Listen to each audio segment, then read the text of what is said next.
Greg Woodson. So this feels like the opportunity for the Patriots to add a little bit more to that defensive side of the ball. Edge rusher got an opportunity to him, though. Yep. Same thing. Defensive tackle, edge. I mean, that's an opportunity, obviously, when you think about day 3 of the draft. We've seen teams try to gear towards helping their quarterback, but you can't do it all that way. You got to go to the opposite side of the ball. They went heavy offense early on. Now you had Woodson, who you like, Lou, coming out of Cal. Yeah, and look, I'll tell you this. Look, Mike is building the football team the same way Bill used to. Right down the middle. Yep. Right down the middle. Look at what he did in free agency when he got Milton Williams.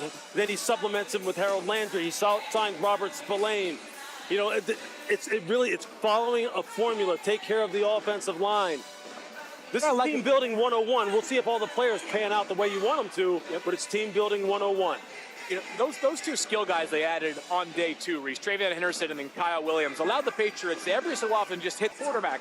And also your defense on occasion as well, who felt like last year they had to really keep this team in games if they were going to find their way. Is a lightning fast. He is tremendous with the ball in his hands, and he's a competitive receiver. He can make the tough catch in traffic. I love Kyle Williams. I got him in the 3rd round out of Washington State wide receiver. Let's go to Brazil for the pick.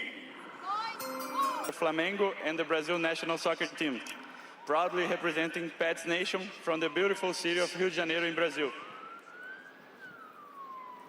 And with the 137th pick, the New England Patriots select Joshua Farmer, defensive tackle, Florida State.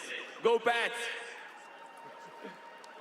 What a story of resilience Joshua Farmer is. He lost his father at the age of 2. At 11 years old, his mother passed away. Continued to pursue, had a great support system around him, got him to Florida State, and now he's the 17th defensive tackle taken in this draft. Speaking of building right in the middle. Yeah, absolutely. Look, he is a prototype 3-technique defensive tackle at 6'3", 305, long arms, 35-inch arms. He's got 13 sacks over the past 2 years. He's got a real sudden first step, very twitchy body in a short area, and he plays hard, tremendous effort. If you just get him off the ball and get him going upfield, this is what he can do, and that's what Mike Vrabel will have him do. Picture him with Milton Williams on the inside, Harold Landry on the outside, and you see how quickly he's able to beat the offensive guard and then flatten down the line of scrimmage, make TFLs.